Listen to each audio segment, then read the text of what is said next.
Hi, my name is Rohini. Welcome to today's session. Young Steinway Artist, Indian pianist, composer Utsav Lal, known as the Raga Pianist, has set a precedent with his innovative handling of Indian classical music. Recognized for his creative vision, the 28-year-old classical and jazz pianist has an impressive career and fans all over the world with solo performances at global venues like the Carnegie Hall, the Southbank Centre in London, Kennedy Center, that's in Washington, D.C., and the Steinway Hall in New York. Treading the line between an ancient tradition and the innate desire for innovation with utmost respect, Lal's music has had a powerful intensity that sweeps audiences into a transcendental journey. Today, we join Utsav Lal in his home in New York for a candid conversation and immerse ourselves in a captivating experience of a virtual piano concert as he delves into the soulful depths of the Indian ragas that he so loves in his distinctive, unapologetical take on the piano and on Indian classical music.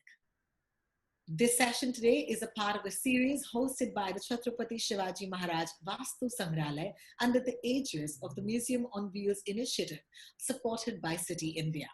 The Museum on Wheels is currently hosting an exhibition in tune, The Journey from Sound to Music. And our session with Utsav will have us delving deeper into this fascinating subject.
so much for joining me, Utsav. How are you doing this evening?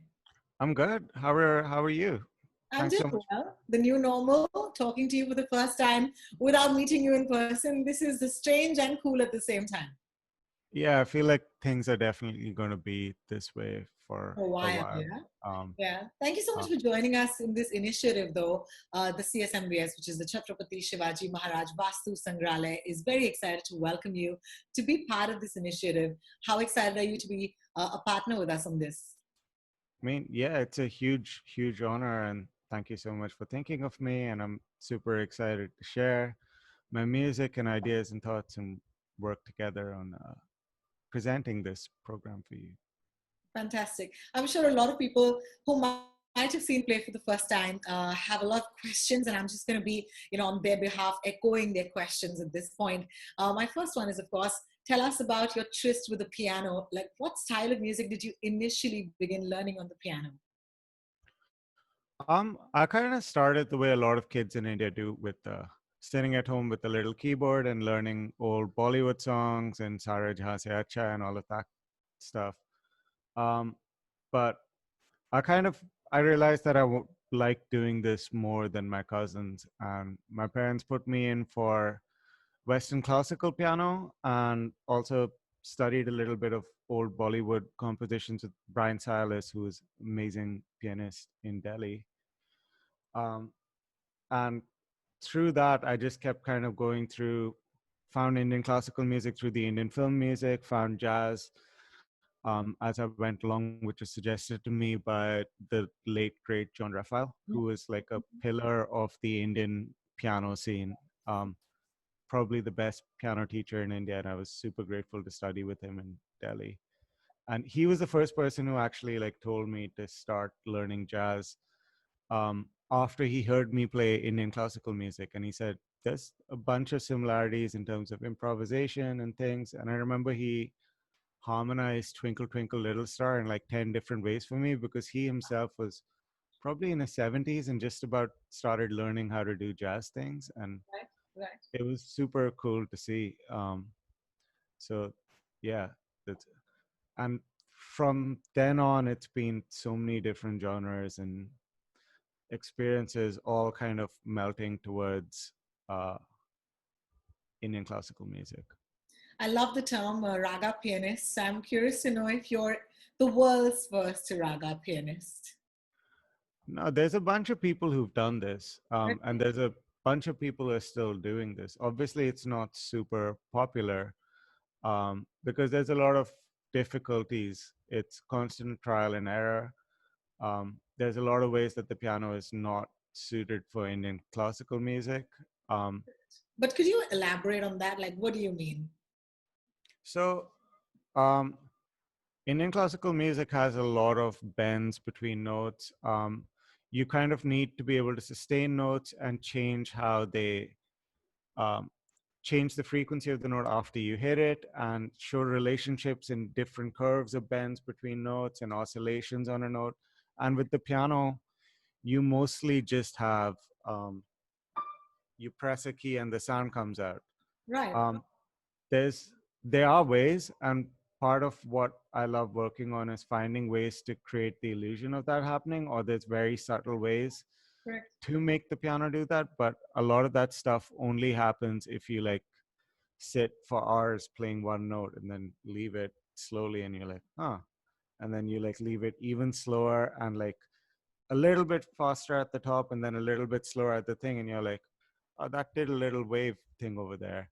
And then you put the pedal in, and then you find all of these different ways of playing the piano the way probably no one else has the inclination to like sit down and figure out how to make those sounds. So, That's amazing. and So fascinating because, usually when you are learning a subject, especially when it comes to music, a lot of people learn under, a lot of gurus, right?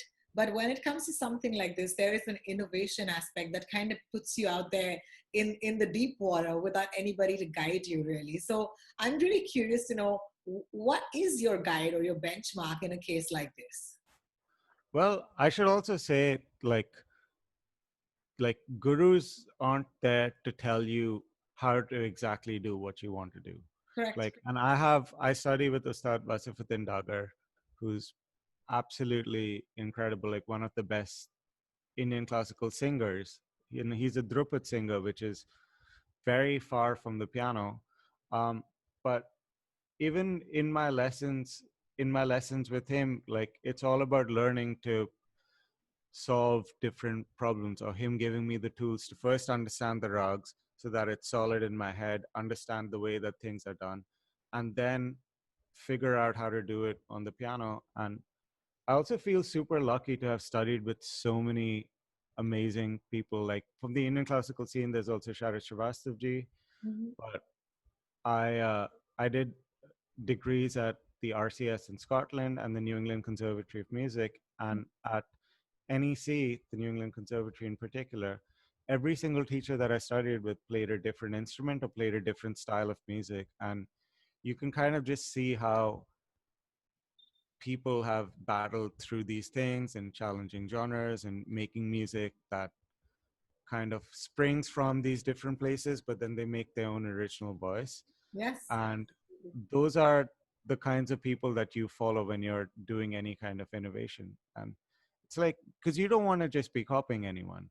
Like you can Absolutely. sit and you can like learn through the book. If you learn this, then you learn that, then you do this. But what's way more important is like looking at the examples of people where they've like gone, yeah, that's pretty hard or nearly impossible to do. How do I do that? So for me, like my inspirations with pianists are, say, the Iranian piano tradition, Hmm. the Persian piano tradition, where Mortuza Marjubi was one of the first people to do that, or the Ethiopian piano tradition, or the Burmese piano tradition, which was also insane because they don't use all of the notes and the tuning is different. And at the time that that was getting developed, there's this story of in a cinema, the one of the Burmese film would play one night, and a Western film would play the other night, and there was only one piano over there.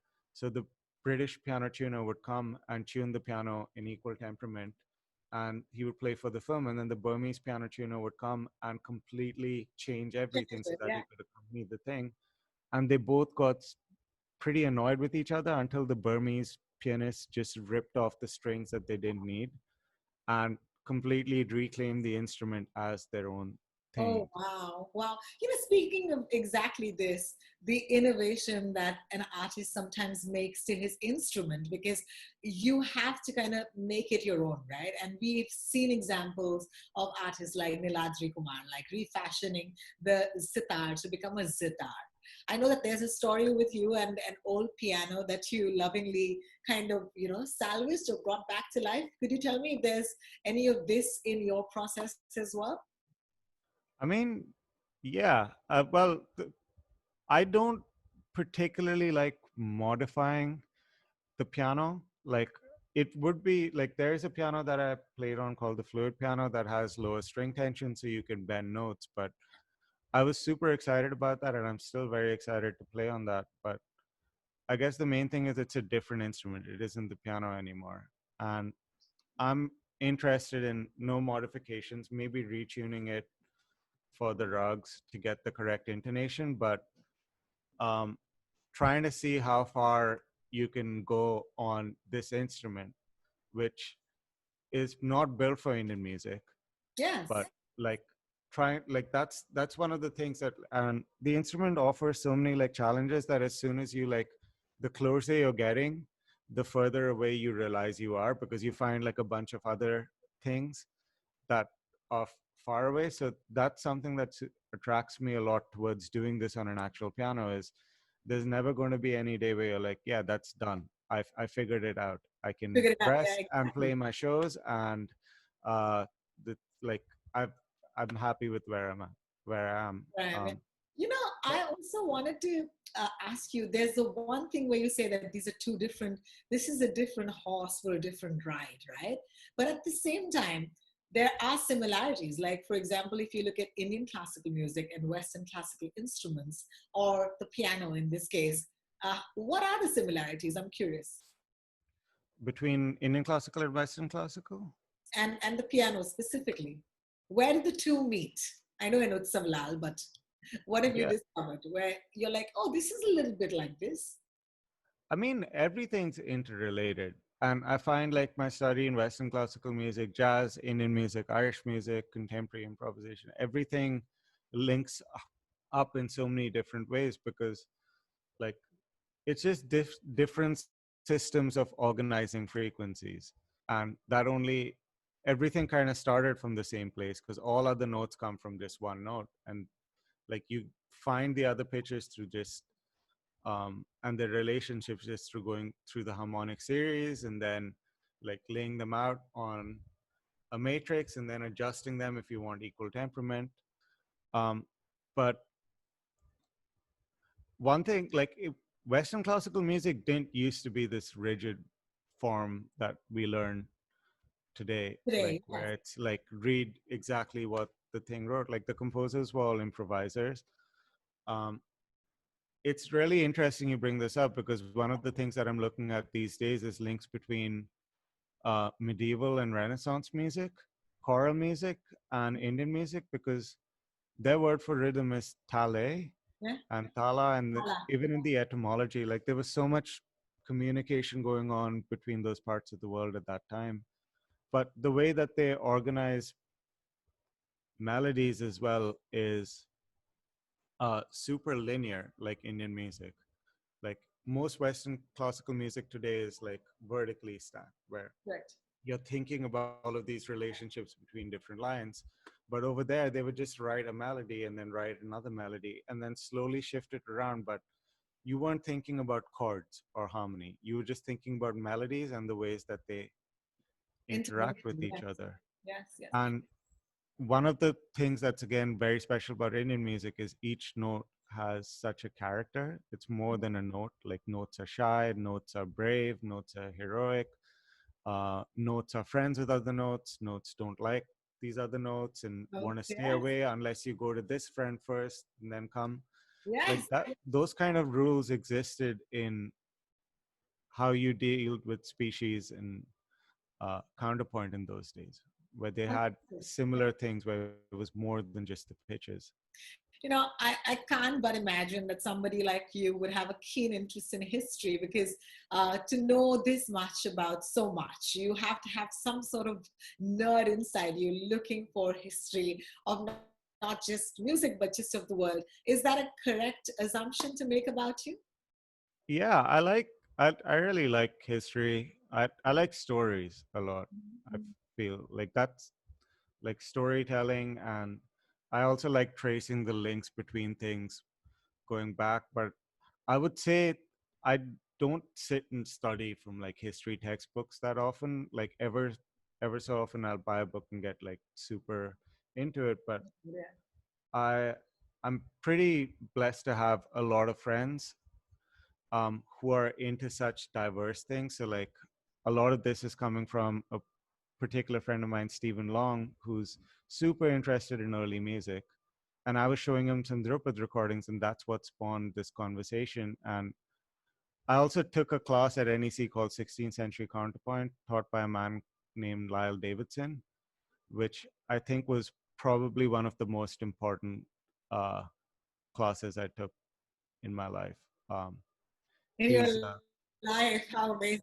Yeah, yeah, yeah. This is also interesting to know musically what have been your greatest influences. You talked about it, a little bit in the beginning, but let's also delve a little more deep into that and ask you what is the first sort of musical piece you remember listening to? um, I don't know if I could. Go back that far back? Yeah, like I feel like one of the first like cassettes that my parents had that I really liked was A.R. Rahman's Vande Mataram. Right, right. Um, that was when I was pretty young, and I remember liking the Tamil version better than the Hindi one. Apriya. Yeah, um, Fantastic. but I don't know. There's so many like because out of the music that I'm comfortable playing and performing, like Indian music, Irish music, and a lot of other improvised things like jazz or playing free uh, are there. But there's so many other styles that kind of all mix together in the subconscious that you'll get like obsessed with for a few months, and then you like sit and listen to as many recordings as you can and read as much as you can, and then find something else that's shiny and then go after that. And then somewhere down the years, the two things start meeting, and you're just walking down the street and you think, oh yeah, that would be cool together, but you have to think about this thing. And it's it's really nice to like just see all of these influences talking to each other. Which actually makes me curious to ask you, what are the other sort of verticals when it comes to art that interests you outside of music? Like, for example, fine art. Is it something that do you walk into a museum often and just gaze around? Yeah, I mean, I love doing that.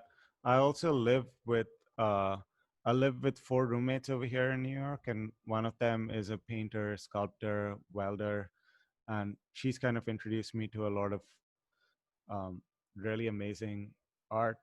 Um, I'm I'm also super interested in architecture, because one of the things that Okay. you feel as a musician is um, the whole form versus function um, thing, where Debate, yes. Yes. like music is so um, like intangible sometimes that I feel like every musician goes through this thing of, we're making something, it sounds nice, what is it doing, what is the point of doing this, why am I playing a note? And architecture is one of those art forms that um, form and function definitely have to be like super prevalent right in the front. So I feel like it's useful to take lessons and inspiration from art forms that have that when you're dealing with things that are slightly more intangible. Um, Which I think will bring me to the last question, which I always ask an artist I meet for the first time. What is it that you wish to do with your art? Like, is there a higher purpose? And do you want to reach people? Do you want to give us any sort of message that will be the core of your philosophy, your music philosophy for time to come? um, I feel like there's, I mean, there's a lot in what you suggested over there, but like one of the things is just taking Indian music as far as it can go. Like if you play it on a piano, and if I keep getting closer and closer to the goal of being able to express it absolutely clearly on the piano, that would be, that's a huge like driving factor for me. But I guess one of the other things is like this incredible violinist Tanya Kalmanovich gave us a initiative or like a directive before meeting us. Like there were a bunch of musicians, and she said, I want everyone to demonstrate a sound that only they can make.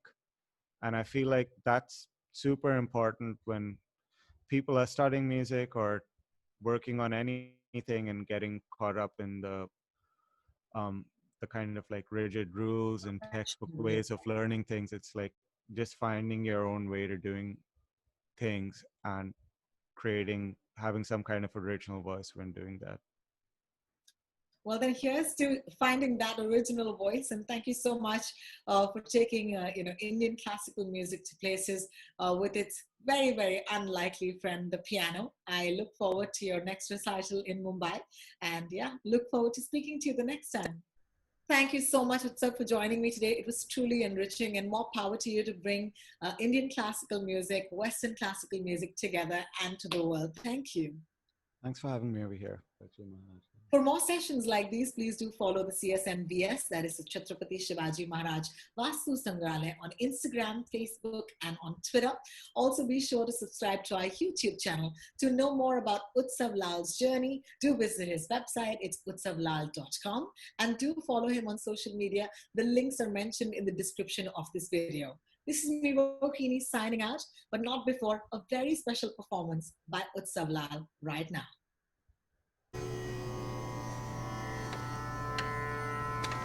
Thank you for having me over here today and giving me a chance to present my music for you. I'm going to play a very short Alap Jor Jhala in Rag Bihag. and probably play a short composition in a 7-beat cycle as well. So I hope you enjoy it.